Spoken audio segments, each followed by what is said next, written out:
the Travel Squad podcast. We're four friends that grew up together in the same small town. We followed each other to San Diego, and now we adventure the world together. One passport stamp at a time. We're here to share our travel stories and inspire you to go on your own adventures. Even if it starts with your own backyard. I'm Jamal. Brittanie, Kim, And I'm Zeina. and we're the Travel Squad podcast. so grab your tickets. Your passport. And don't forget your travel insurance. And prepare for takeoff.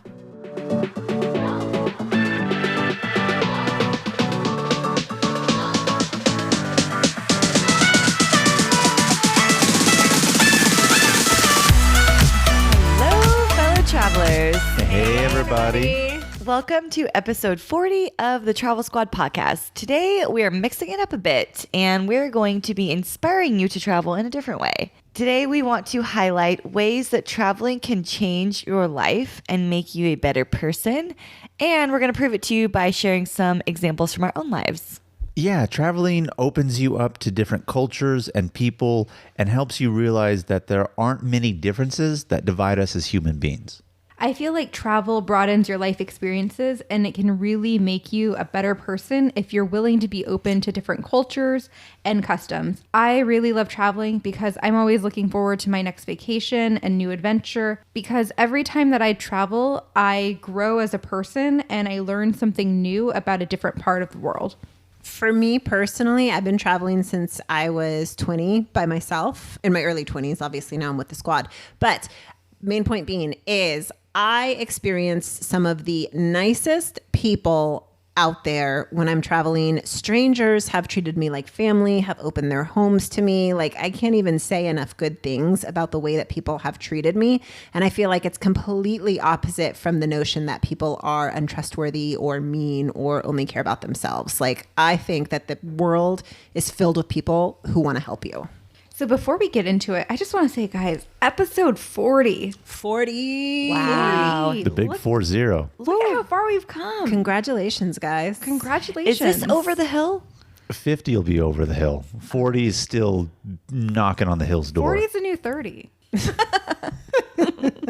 So, getting right into it. First, we're going to talk about cultural experiences and how this can help change who you are as a person when you travel. And it can help you find new foods that you like.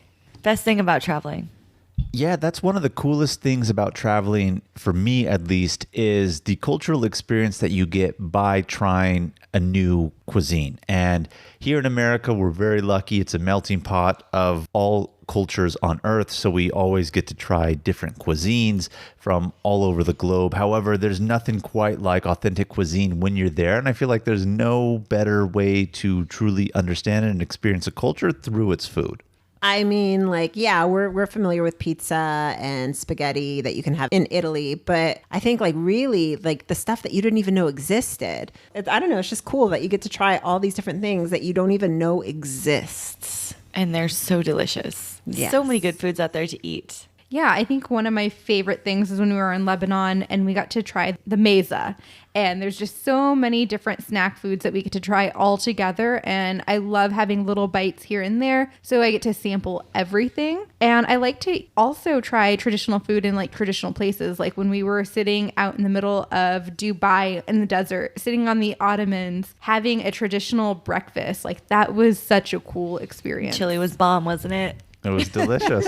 Or how about who's The been not so chili. the not so chilly in the chilly weather? Yes. I'm I just kidding. loved how in China too, everything was on a lazy Susan and it was family style. That was an experience that you don't always get in the US, which was nice. I think that really puts it in a good perspective, Kim, on how we can talk about food, having you relate to another culture. Because over there, at least in China, for example, it truly is a family experience. And that's why they have the lazy Susans. You're all kind of like sharing, and that's part of their culture. Family's important. Time with the elders is important. As the example you gave to Lebanon with the meza, all sitting out, like meals are an activity to be with family and friends, whereas here it's just kind of like a routine to do, and we just too busy with hustle and bustle, and we don't make time even to sit down as families and have dinner here in the States, you know? So it's a good way to understand their culture and things that they put priority towards through meals.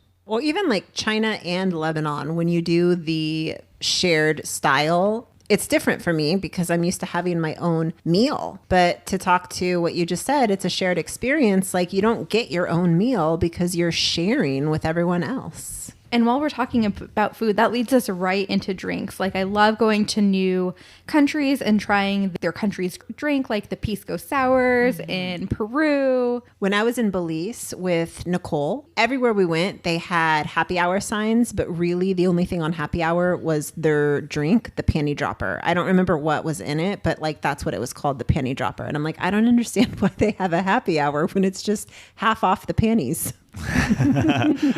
I also really like trying beers from different regions as well as their wines. Like when we were in Montenegro, we got to try some of the best Montenegrin wine while we were there, and it was so delicious. Or how about in Africa? We had lagers that were, 7% for $1.50? I mean, they were pretty high up there on the ABV, that's for sure. Yeah. And in Italy, it's actually customary around the 5 or 6 p.m. hour to go to aperitivo, which is where you have some kind of cocktail like an Aperol Spritz or something, and they put out a buffet of different finger foods, chips, peanuts, and it's just a social experience that it comes long before dinner, which is usually around 9 p.m. So it's different. It's pretty cool. Question I wanted to ask you is when we were in Lebanon, you were really wanting to try the Iraq. Did you end up trying it yet? I or haven't have you tried opened it? I can't wait to hear your reaction about that. It's like really, really, really, really strong alcohol. Really Can't strong. wait. It tastes like black licorice alcohol. One And of my it's- favorite things about other countries is to take home some of their wine or their boozy liquor. Yeah, you have quite the collection at home now. I have this one from Dominican Republic that is tree bark, and it's filled at 3 parts: honey, red wine, and rum. And it makes this marabamba, and it's supposed to be an aphrodisiac drink, and I can vouch that it is. Wow, look at this. Or when Kim and I went to Cuba, we were able to pick up some Cuban, what was it, rum, I think it was? Yes. So I got some for you and Brittany. And then I also bought a bottle of Cuban wine, which looks like just kind of, I haven't opened it and I won't drink it, but it's really there just for show because it doesn't look. Looks like Coca-Cola. Yeah. I'm sure it's great. But how cool, because Cuba had been closed for trade for so long. So to get something from Cuba that no one else has, just like how cool. Moving on to the next experience is customs. There's a lot of new customs that you're going to experience in different cultures and countries. I love greetings in different countries. Like I love that in Lebanon, you have to do 3 kisses on each cheek. Or not 1, on 2, each 3. cheek, but you alternate cheeks and you go 1, 2, 3. Brittany learned the hard way. On the 3rd kiss, do not go in for the makeout. Yeah, so fun story. Shout out to Walid, who is Jamal and Zeina's cousin. He comes to visit the United States quite often. So one of the last times he was in the United States, not the last time, but one of the last times he was here, we were greeting each other. And you start the kissing on the right-hand side. So you go in for the right, then you go in for the left. And then I thought, is he going to go in for a 3rd or is he just going to go in for 2? So I stopped and he went in for the other one and we kind of met halfway and we locked lips.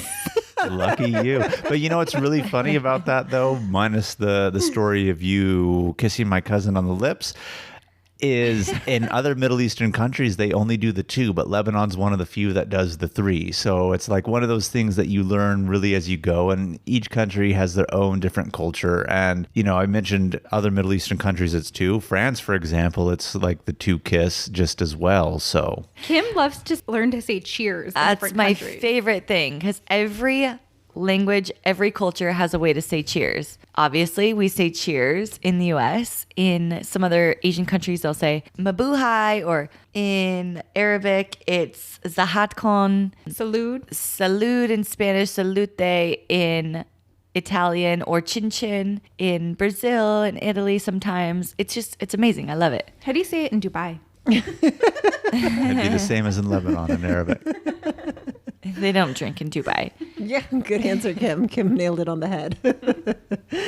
So also along with that, you're going to be learning a lot of new traditions that you might not have been exposed to. Yeah, like one of them, for example, is taking off your shoes when you enter the home. Now, I'm sure some of us have come into some places and some friends' homes in the United States where they do that. I'm not going to lie, Brittany and I's home is one of them. I don't wear shoes in the house, so everyone takes them off. But most people in the United States, it's not really a thing. But you go to a lot of foreign countries, and that really is a thing. And it's also a cultural thing because shoes clearly are dirty on the floor. And so you don't want to bring in dirt from the outside as a guest and disrespect somebody's home. So it's a cultural thing and a sign of respect to take off your shoes. Mm-hmm. In a lot of Asian cultures, they use squatty potties. And so you're wearing your shoes in the bathrooms around the toilets, you're squatting down. And so they want you to take off your shoes when you go into their home because shoes are considered really, really dirty. I had one friend at work tell me, because I had my purse on the ground, and she's like, oh, no, don't put your purse on the ground.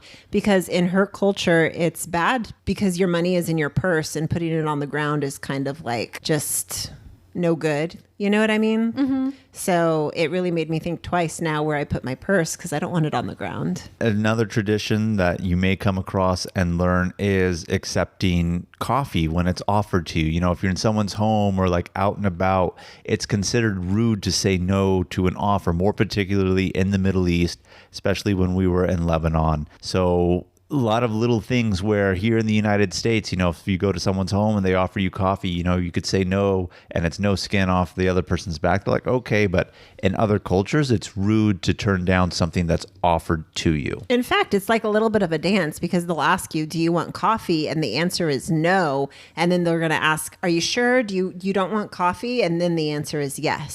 So like it's, you know, don't accept right off the bat, but then go in for it. And so I remember at one point we were at one of our aunt and uncle's house and everyone said no. And then she looked at me and she's like, you don't want coffee? And then I was like, okay, I'll take some coffee. And in other countries, they often take like a siesta or they'll be closed between lunch and dinner. Which, in my honest opinion, I think the U.S. needs more of. That's what this country needs, is more siestas. In France, they didn't really take siestas, but there was a long gap, like from, I would say 2 to like 6 or 7, they would be closed at restaurants. Like you couldn't get a bite to eat anywhere. In Italy, the same. Between like those hours, 2 to like 6 or 7. That's a long nap. I truly think people would be happier if they napped every day. I think so too.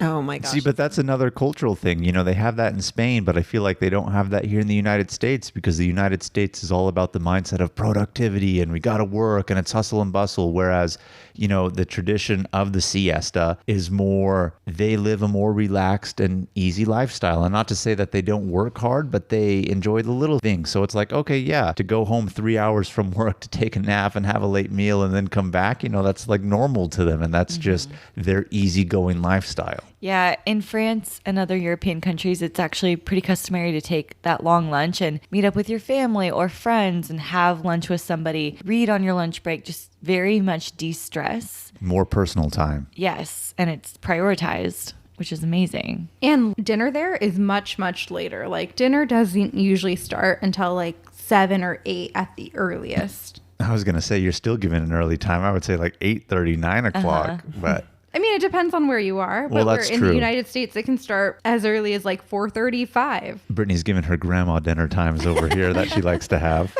Love dinner at 5 o'clock. Oh, see, even now I already eat around like 7 or 8 o'clock. I feel like I just get home later. So Yeah, just for me though, you know, I always think going out late to eat, that's something you do like on a date night here or that I'll do with Brittany. But over there, that's just the norm, like eating late. And it's what they do. And it's probably because they have that midday siesta and they've taken a nap and had a late lunch. And so it's just, again, part of the culture and it makes it unique and exciting. another fun tradition, like especially in the Middle East, is fighting for the bill. We saw so much of this on our last trip to the Middle East. You know, at some point you just got to concede and let the other person pay because you're being rude to not let them, but you can't just like not fight for it. You gotta put up the fight. Yeah, you gotta put some skin in the game. It was actually hilarious to see Jamal every time they tried to do something or get the bill.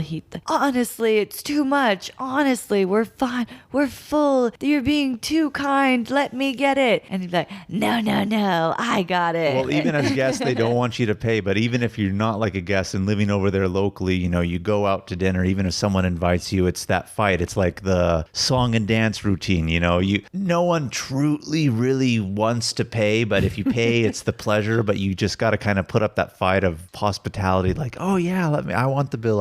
Whereas here, if someone offers to take it, like, oh, okay, let's do it. Or let's Venmo each other, you know, over there, you know, it's a sign of courtesy to fight and want to do it and be I felt hospitable. like over there, if you invite someone to dinner, it is your responsibility to pay, versus in the United States, if you invite people to dinner, everyone just kind of shows up and then like often the bill's split. Occasionally people will pay for each other, but there I feel no one's really splitting the bill. Well, Kim and I learned that one in Cuba when we had met some people and we're like, yeah, you should come to dinner with us. And to us, it was like, yeah, come, you know, like we'll all go together. And they were ready to cry because they were so touched. And that's the moment that we realized, oh shit, we just invited them to dinner and we haven't had dinner yet in Cuba, so we don't even know what prices are, and yet they're crying. How much are we going to be paying?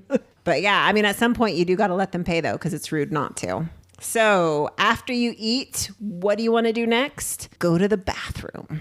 I don't know if that's what I want to do right away. It may happen, but yeah, going to the bathroom is one of those things. That was my best attempt at a segue. Bathrooms around the world will change your life. It'll make you really appreciate being here in the United States. One of the main things too is, and we've touched upon it on other episodes, it's so shocking because it's something we're so used to here, but in other countries, you just don't flush toilet paper down the toilet. They don't use toilet seat covers either. They do not. In any other Yeah, you country. won't find toilet seat covers or anything like that. And depending on what country you're at, you may find a toilet without a toilet seat at all. I don't remember there being toilet seat covers in Chicago. That's the United States. But I That's mean, I guess wild. it's another culture too, right? Like the Southern culture versus like the Midwest. Midwest versus like the West. Okay, but you know, if you go to a public restroom in the United States, 90% of the time you're going to have a toilet seat cover. Not in Chicago. Well, that's why I said 90. They're the 10%. But yeah, no, it's so true that, you know, you do have a lot of the squatty potties. Even when we were at the airport in Dubai, when we were getting ready to board our flight to London and then London to San Diego, I went to the restroom and there was 3 in there and 2 were being used. And then there was one open and I went to the open one and found that it was a squatty. I remember when we went to Africa as well and we were in Zimbabwe, one of them was a squatty potty and the other ones were just traditional Western style sitting toilets. Mm-hmm. And I remember being in Lebanon when I was 11 and Jamal was 10, and one of our aunts and uncles, their bathroom is a squatty. You know, that's the way that the house was designed. And my mother was preparing Jamal and I for that and just teaching us how to use it. I perfected the squat in China. You know- My God. But like, not only squatty potties, aren't there weird bathrooms where they have the bowl, but they don't have a seat? And you're Well, like, that's what I said earlier. Some bathrooms will have a toilet without a toilet seat on it. It's weird. That's so the weird. worst thing ever. I might as well squat. I would prefer that than having the toilet without the toilet seat. Okay, no judgments. So the toilets without a toilet seat, who's actually sat on that thin rim? I've never sat on it. I will always wipe the rim and put toilet paper down. So just in case I touch a little bit, it's at least on the toilet paper. You sat on it, didn't you? No, not full on sit. I'm afraid my butt's going to go straight into the bowl. I've never sat on one of those. That is absolutely horrendous. So Have you ever gone to the bathroom in the middle of the night when the toilet seat was up and actually kind of fell in a little bit? no. No, I have not. Apparently you have, Kim, if that's your question. Well, Have you you done have that some here? character to be building over here. Have you done that in the United States or while traveling? Both. In other countries, they have bidets in their bathroom. So like in Lebanon or Dubai, they actually have the physical bidets. And in Japan, they have the toilet seats that will shoot the water onto you from the toilet instead. And in the Philippines, they typically have hoses that are connected to the toilets In to Thailand, use too. as like their version of a bidet. I mean, I remember when we first got to Japan and we get off the airplane, go through customs. Now we need to use the restroom. So I go to the bathroom and they have warm toilet seats, and I look over to the right and they have the buttons for the water to squirt out and hit you to clean you. So I hit it and I'm like, wow, this is really nice. This is really nice. And I'm thinking that you hit it once and then it just gives you a quick stream and then it stops. So I'm sitting there and it won't stop. And finally it kind of gets awkward because I'm like, oh my gosh, this is so much water cleaning me down there. And then I realize that they have an off button. So I'm like, oh, so I turn it off and then, like go wash my hands. And I'm telling Brittany, I didn't know there was a stop. And she's like, me neither. It's really funny about those Japanese toilets, which by the way, after being to Japan, I really want one of those. I'm willing to pay $1,000 for a toilet like that. I'm not even going to lie. But what's really cool about them, at least for the girls, it makes no difference to me as a guy, but they have a button for, is it for the front or is it for the back? I was just going to say that. It adjusts. Yeah. So depending on what side you need cleaned as a girl, they have a button, front or back. It's really, really interesting. But it just goes to show, not that we're unhygienic here in the United States, but some other cultures, they really take their hygiene seriously when it comes to going to the restroom. I mean, they also have specific bathrooms in Japan where you can turn on the dryer because after all that water squirts you down there, then, you want to dry. And so there's a button to dry. And then next thing you know, there's a nice hot jet of air right on you. All this bathroom talk is making me have to go. Well, it's never something I thought I'd hear you say on the podcast, Kim. Pee, I mean. Oh, okay. Because I don't poop, obviously. Hey, travelers, we're going to take a quick break to tell you about our sponsor, Korn. Korn is a marketplace connecting podcasters with amazing brand sponsorship opportunities. Some of those are host-read ads, interview segments, topical discussions, and so much more. We've used it to earn cash to fund our travel adventures and bring you new premium episodes every Travel Tuesday. Best of all, there's no middleman. Korn allows all podcasters to choose their own sponsors and rates that fit them. They allow podcasters to keep their rights to their own content. Korn is here to support you at every step and ensure you, as a podcaster, are protected and compensated for the work that you do for brands. Korn's mission is to give podcasters transparency, creative freedom, and full control of how and when podcasters make money. Click the link in our show notes to sign up and claim sponsorship opportunities now. There are some other ways that travel can change your physical health and wellness. Some of the things that I find with travel and that most people who travel can agree is that it lowers your stress. I think that having a work-life balance and getting out of town and experiencing new cultures, immersing yourself outside of work and giving yourself that separation from work really lowers your stress levels and just like being in another place and just enjoying yourself, like living. Life is meant to be lived. And that's what you're doing when you're traveling. Yeah, I agree with what you're saying, Kim. That's one thing too. Like travel is one big mental health vacation in and of itself. It just gives you time to recharge, relax. And I know there's always the saying, you need a vacation from your vacation when you return, which to an extent is true. And sometimes it's go, go, go. But you always get to kind of enjoy just the little things. And even though it can be stressful in the terms of time constraints, want to do it all, I really do feel that it is a good mental health reprieve to just relax, not have to worry truly about work or everyday things, and so liberating. And I like having my phone on vacation, but sometimes it's nice when you go on a vacation and you don't have cell service and you're just off the grid for a while and you just have to be like in that experience and you're not consumed by your phone. You're not concerned by work emails or anything else that's going on. You just get to live in that moment and experience everything to the fullest. It just is so nice. Oh, at my 9 to 5 before vacation, I'm so stressed out trying to get everything done. I'll stay late just to finish things up. And I'm worried about this and I'm worried about that. As soon as I walk out the door, just out of sight, out of mind. And it's just so nice to be away from all of that. I mean, I love my job. I'm not saying that in a negative way, but you know what I mean? To just like be away from it and let go of everything that you're worrying about because someone else is going to handle it. Yep. And once you come back from vacation, it allows you to come back to work refreshed, see things through new eyes. You're not as stressed. There was not all that buildup. So you're you're happier. Everyone else feels that vibe around you. They're asking about your vacation. They tell you that they're living vicariously through your travels, and you benefit from it. And it's just such a great way to come back to work refreshed after so much stress day in, day out with your normal 9 to 5. So, question for you guys. Who has come back from vacation and has been told, you look so great, you look so refreshed, you look so tanned, oh my gosh, you lost weight, fill in the blank? I don't really notice that because people tell me that every day. I'm just kidding. I Hear that wish. all the time. I always You hear look the so tan one. beautiful. You look so skinny. You look so tan. I'm like, oh, thank you. Like, keep it coming. Okay, so this section is all about the physical and the wellness. So one thing about physical is your dressing and your wardrobe. So let's talk about how that is going to be different when you are traveling. So one, you're probably going to be covering up in specific holy places, such as churches in Venice that Jamal and Brittanie went to, and Brittanie tried to slide on in.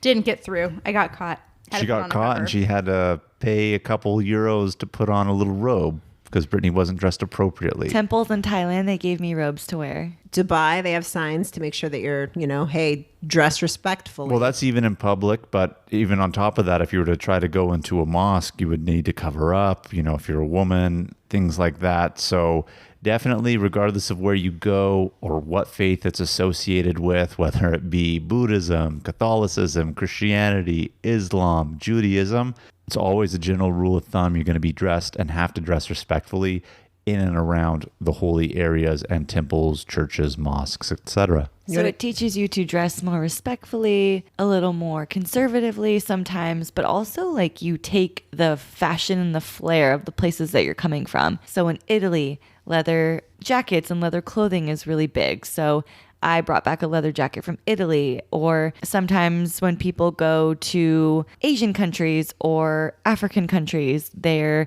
bringing back some of the clothing and some of the dress and style from those areas. For jewelry, Zeina often brings back jewelry. Yeah. That. And then when I used to live in Lebanon in my early 20s, I bought a whole bunch of purses. And these are purses that you don't have in the United States. They were pretty extra and I loved them and they were me. And so when I came back to the States, everyone would always make comments about them because it was so unique.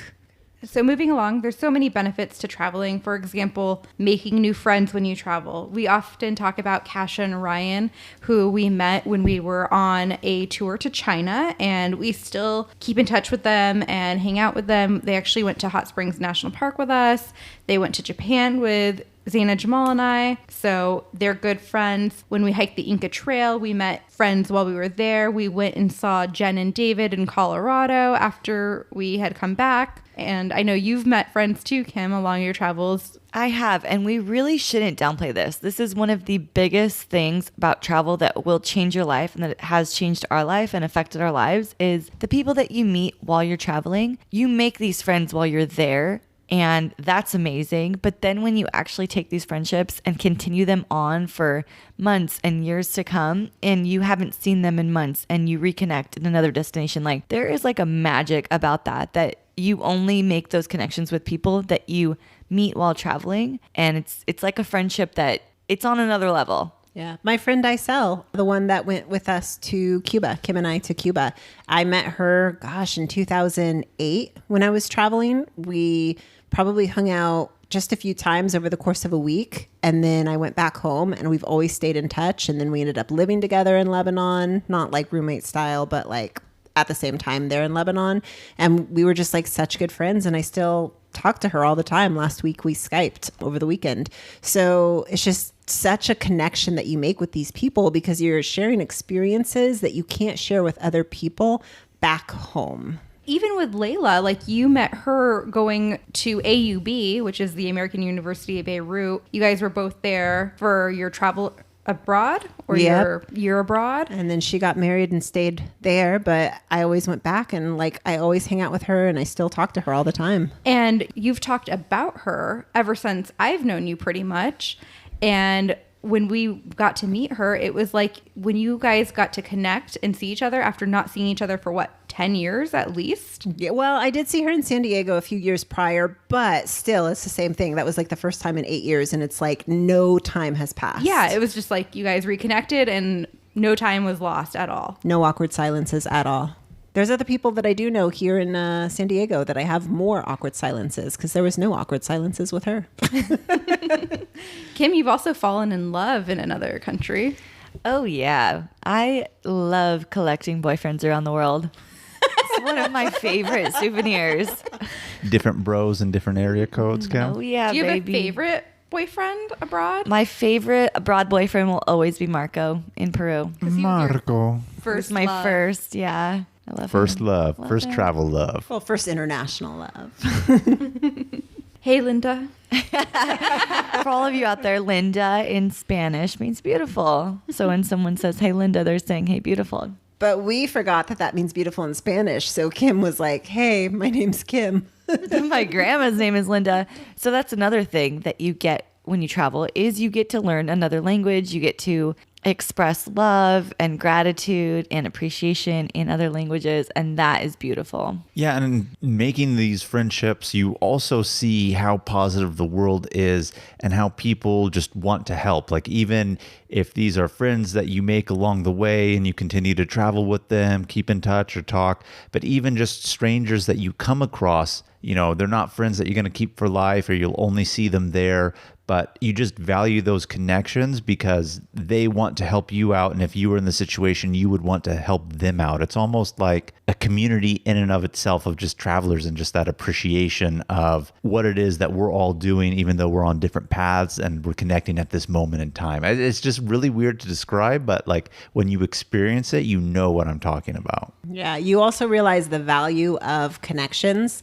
Like for me, I once went to Europe on my own. I bought a one-way ticket and thought, oh, I'll just figure it out. But I knew someone in Denmark, so I hit him up. I stayed with him for 2 weeks. And then from there, I went to Amsterdam and I knew someone there and she helped me out. And she even hooked me up with a free place to stay. And then I knew someone when I went to Paris. So I was able to hang out with a friend from Lebanon who was now in Paris. So it's just more of like, if you know someone, reach out and tell them that you're going to be in the area. And, you know, don't ask for anything, but just tell them that you're going to be in the area. And you'll be surprised that like just how excited someone is that you're going to be in the area and how much they want to help out and just be able to do something for you.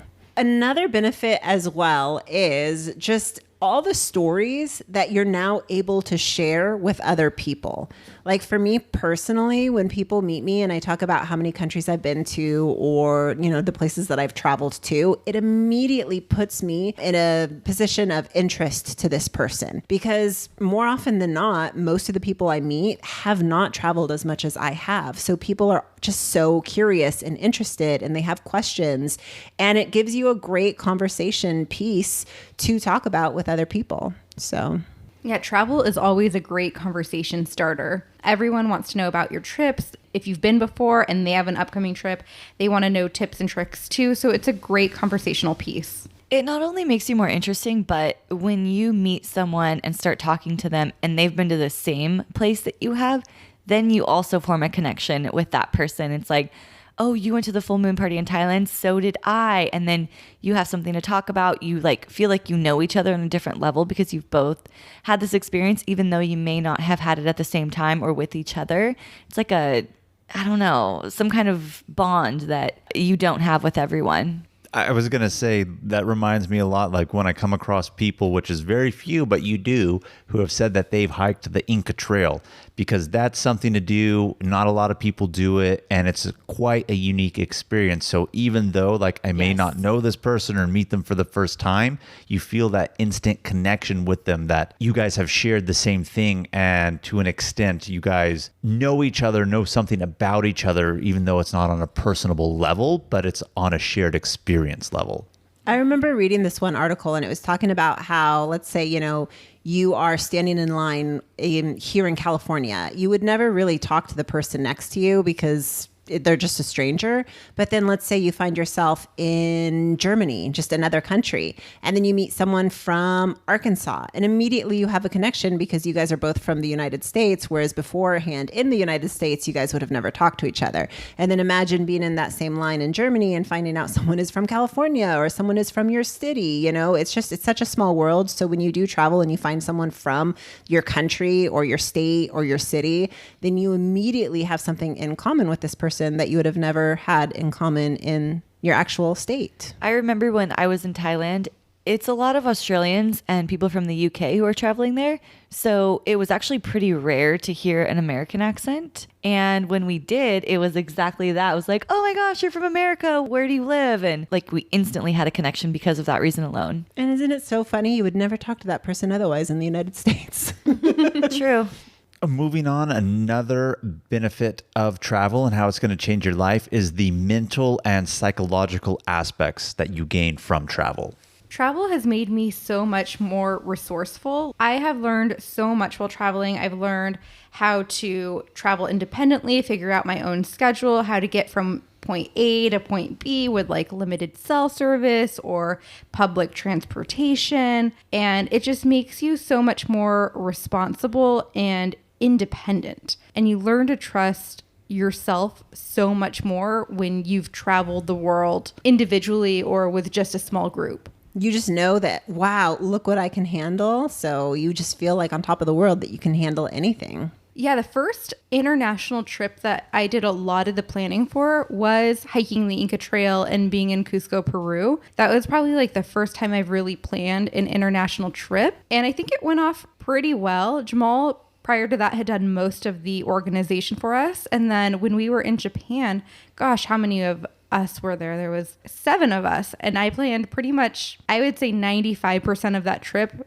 by myself for 7 people. And it's just like, my God, I'm so independent and so responsible. And you just feel like you can really figure it out and get around without much help of anyone else. You know, it seems really silly talking about like planning a trip and Brittanie over here sounding like she's pulled up her big girl panties and, you know, like, oh, I've accomplished it. So responsible. No, I know, but it's She's really growing up so fast. It's really silly until you've actually planned something like that and have to figure out, oh, okay, like I'm here in this country. How does the transportation work? What do I got to take? How do I get from point A to point B, et cetera, et cetera? Of research. One, it's a lot of work, and it just gives you that confidence as an everyday basic life skill that you could either bring to your normal profession at work or even you as a person as just like, okay, I did this and I can actually relate this to my everyday life and apply it here and just make you a better person in that way as well. Yeah. I mean, I remember being in, I was going through Europe. This is 2010, so about 10 years ago.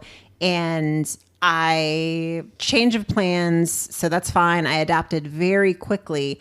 But through those change of plans, it dropped me off at a train station in southern Germany, and I was trying to get to Stuttgart, Germany.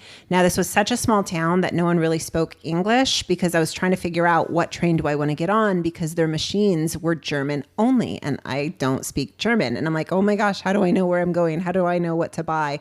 And so I went to local stores, and I was asking if anyone spoke English because I needed help. No one spoke any English. So even if they wanted to help me, really, they couldn't. And so finally I went back to the train station and I tried my hardest to figure it out. And you know what? I figured it out. I don't know what happened. I don't know what I did. Probably someone helped me, but you're so resourceful and you have to figure it out. There's no sitting down thinking I can't do it because that's not an option. Failure is not an option in travel, huh? Just got to persist and do it. There's some variation of a famous quote that goes something along the lines of, you don't know your own strength until you're forced to be that strong. And this is the same thing with travel. Like you have to figure it out. So you do. And then you realize you can do it. And it's very empowering. Yeah. I also think that it really teaches you how to not be so dependent on your phone. Brittanie was talking about this earlier when you're not having cell service and how it's nice to disconnect. But along with being empowered, it shows you that you don't need your phone for every little thing. You don't need to Google this. You don't need to search on Yelp for the best restaurant. You can simply walk around and find it talk to people, ask for restaurant recommendations, like Talk to the locals. look at the signs. Yeah. One of the best examples is when Kim and I were in Cuba. There was no internet whatsoever. And so even when you're staying at Airbnbs, it's not like you go into someone's house and they have internet. Even the locals don't have internet in their house. You have to buy phone cards and you have to go to an internet park. Yes, that is right. Park outside. That's where people go to use Wi-Fi on their Wi-Fi cards. So there we are a week in Cuba and we didn't use our phones except to take pictures. And it's a completely different experience when you're sitting down with people and you can't use your phones and you're really forced to have conversations. And it was just such an interesting experience. And Kim, I think like she said it best. I forgot what it was that you said, but basically like, wow, life is really nice when you don't have your phone. Mm-hmm. Along those same lines of not having your phone and realizing what you can do without it, travel in general, for me at least, I know that when I travel, it makes me feel like anything is possible. Oh, I want to go ride camels in Dubai. Done. I'm doing it. I want to go to Italy and walk amongst these Roman ruins. Boom, it's done. It's like things feel closer and not so unattainable as if like you're here, like it seems so far away, so much work, so expensive. When you actually do it, it feels like you can and you are. And that translates into other parts of your life too. It also broadens your options and possibilities of what you can do in the world. So you can have job opportunities abroad. I went to school abroad. I did have an opportunity to work abroad as well, but I didn't do it because the pay was so low. But in hindsight, I wish I took the job because even though the pay was low, I would get a lot more out of it just being able to practice my language skills in that country. So that's a little bit of a regret of mine, but just there's so much opportunity and possibilities. And when you learn a new language, it opens you up to a new world. The way that people can express things, sometimes it's just even more beautiful than in English. And just, I can't even describe it. It's just a completely different world when you speak another language. Yeah, and also traveling is a really, really humbling experience. And one of the most humbling ways I can describe it is, you're in another country, you come back home, and to an extent, you really just see how different things are than here in the United States. Now, I'm not going to sit here and say some aspects of traveling outside the United States and certain cultural norms I don't find to be more intriguing and better. But when you come back here and you really see all the luxuries and amenities we have and what homes look like compared to other people's homes. And not that their homes are bad, they're just not built at such a grand scale as here in the United States. They don't have all the options to like different cars. It's like consumerism galore over here, which is nice and we like those things. But then you see the simplicity that people have over there and live by, and they embrace the simple lifestyle because that's what they have versus what we have over here. So it's really just humbling to see how other people live and how it creates their mindset and who they are as a people and a culture. Yeah, listen to our Inca Trail episode. I cried in that one when I was talking about when we said thank you to our porters on the Inca Trail. And I cried there as well. Like it just really opens your eyes to just the opportunities that you have available to you in your own home country that a lot of other people don't have. And like when we were in Eswatini, we got to see what their traditional huts look like. It was just so humbling to see how they lived, but also it was so nice to see how happy they were and how they are a community and they live through their like song and their dance and their extracurricular activities, where home life is important, but their community is so much more important than just themselves. So another thing that's going to change you through travel is it's going to help you bust through barriers. What do we mean by that? Several things. One, I just want to say age isn't a barrier. And what I mean by that is anybody could travel at any age. And I'm not saying people that are seriously ill can go out, but just as a reference to our friends that we talked about that we made on the Inca Trail, Jen and David, they're an older couple and a lot of their trips are hiking trips. We met them on the Inca Trail. They're definitely older. I think they were celebrating one of them turning 50. Yeah. And then very recently we just saw them and they were posting photos too about a, 5-6 day hike through the Alps in Europe. starting in Chamonix, France, working to Switzerland or something like that, like 5 days. And they're out there hiking all on their own and coming across little bed and breakfasts along the way. And it's like age is no barrier to exploring the world and traveling if you want to make it a priority and you want to do it, which they do. And it's really inspiring for me, somebody younger, to be like, wow, I need to keep up with that when I'm that age and be doing that. I was 20 years old when I traveled by myself for the first time. You can do it at any age, young or old. You know, I often hear when people ask me if I'm married, I always say yes. Then their next question is, do you have kids? And I always say no. And I typically follow that with, I like to travel. And everyone says, yeah, you should travel now because you can't travel later with kids. But when we do travel, we do see families traveling with their kids. And it's just so inspiring to see that they're busting through those barriers, that you can travel with kids. Additionally, my dad and mom moved from Guam to the United States with a 12-year-old, a 2-year-old, and a newborn. So you can move with kids. Jamal, your family moved to Saudi Arabia? I was 2 weeks old when I took my first flight. Yeah. But those are barriers, like people don't see that you can move with kids, you can travel with kids, and traveling just is going to broaden who you are so much more. And people see all of those stereotypes and get intimidated, but stereotypes shouldn't intimidate you. Yeah, I honestly, and again, none of us here have kids to say otherwise, but I feel like the people who say travel now before you have kids are people who really haven't actually traveled, because a lot of people that I know that travel that have kids take their kids with them. And as a reference, somebody who works in my building, she's actually the property manager for the building. She's definitely an older lady. Her son, married, has children. I can't tell you how many times I talk to her and she tells me about the travels of her son. Like, oh, they just went to Fiji for Christmas and they take their child along with them. And they're always traveling and they have a little girl who's 5 years old. So it's definitely doable. But my favorite thing about traveling is busting through stereotypes, because it really opens your eyes to how we see things in a bubble where we live. And I'm not just saying this as Americans, anybody who's listening to this podcast in another country, we see the world through the lens in which we live in. And you go to other countries and you realize that all stereotypes aren't necessarily true. I mean, yes, they may have came from somewhere and have maybe a tinge or hint of truth to it, but that's a rarity, whereas most stereotypes aren't true. Such as? Well, we just came back from Lebanon, and that was, well, it still is one of the worst economic crises that they're facing. And we were there when riots were taking place, when a new government had been announced.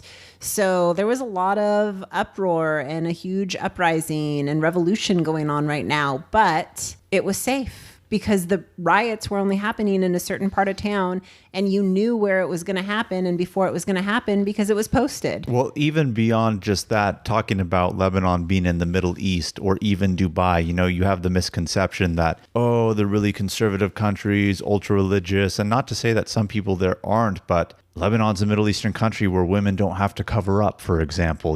There's an even majority like Christians to Muslims. So just because you hear certain places and they have this mentality or you think they're ultra conservative doesn't necessarily make it true. Another stereotype that we always like to myth bust is Mexico. And it's one of our favorites because it's right here at our southern border. I live 3 miles away from it. And Mexico is a major stereotype that gets busted through. No, we're not saying that it's 100% safe, but there are certain areas that are going through crisis, and there's a lot of areas that are not. I mean, I feel like that's anywhere in the United States too, is there are so many different neighborhoods that you shouldn't walk through, and no one talks about them when they're traveling to the United States.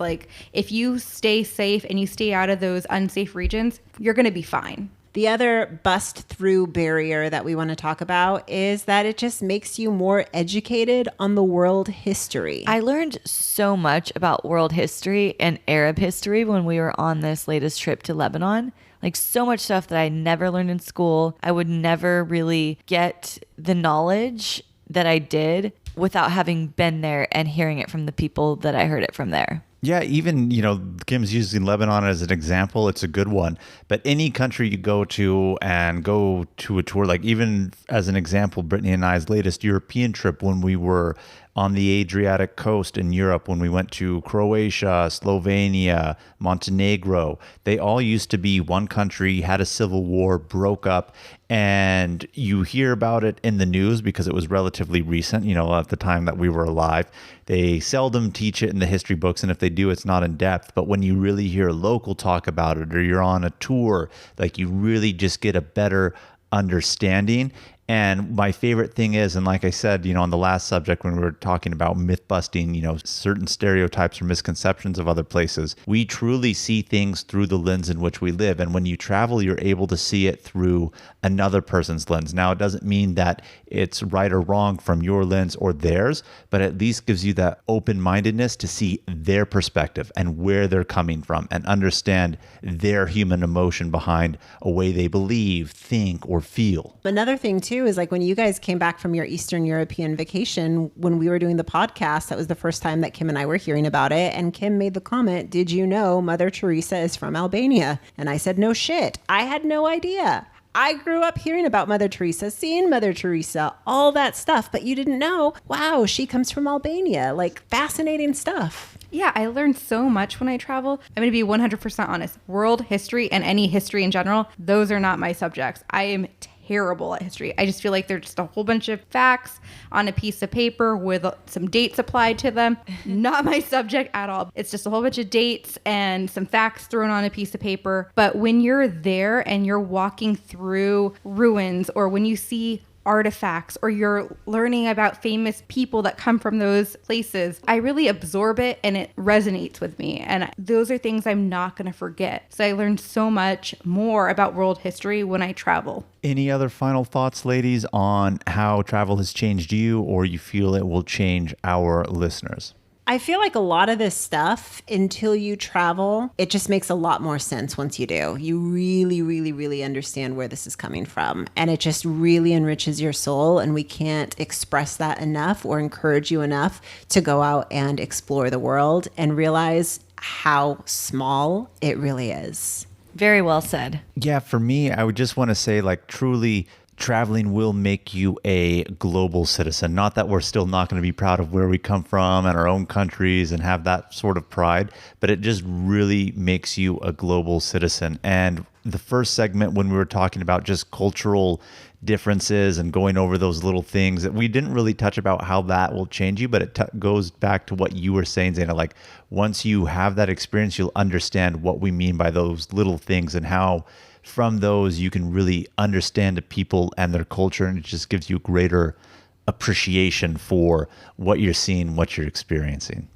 Exactly. So I don't know, guys, I'm so grateful for our experiences collectively as a group and the fact that we do what we do. All right, guys. All right, ladies. I think it's that time. Is it? It is. Okay. Questions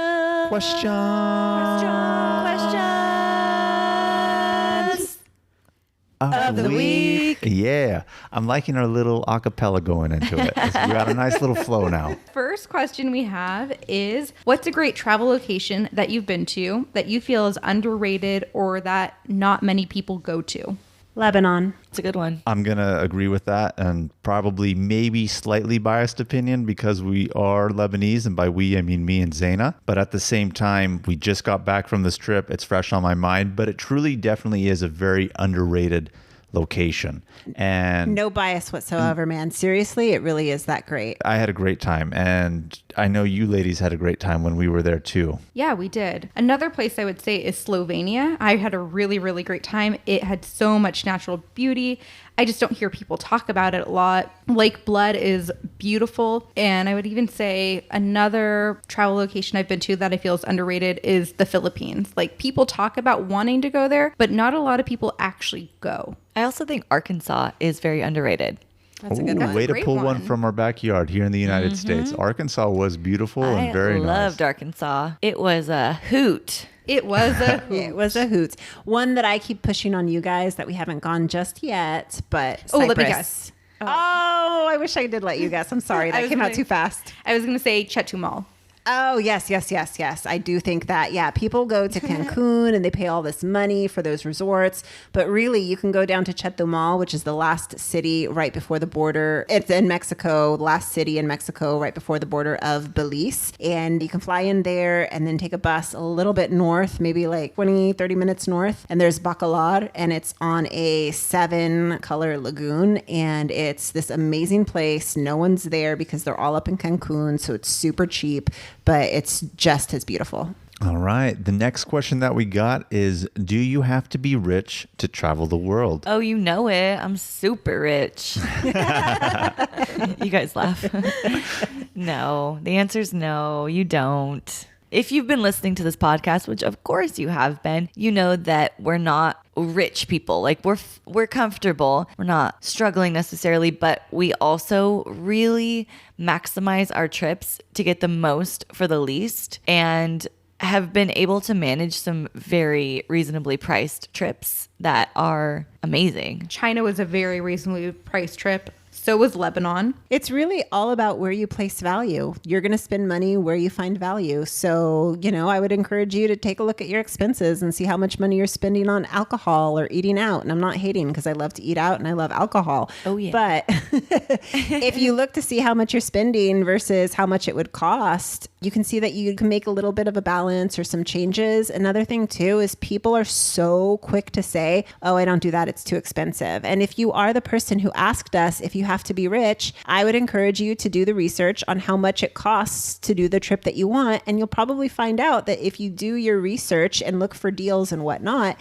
it's not going to be as much as you really think it is. Very well said. All right, that's all we have for you this week. Thank you for tuning into this week's episode. To keep the adventures going, please be sure to follow us on Instagram at Travel Squad Podcast and tag us in all of your adventures. And of course, send us in those questions of the week. And if you found the information in this episode to be useful, thought we were just plain funny, or life-changing, please share it with a friend that would enjoy it too.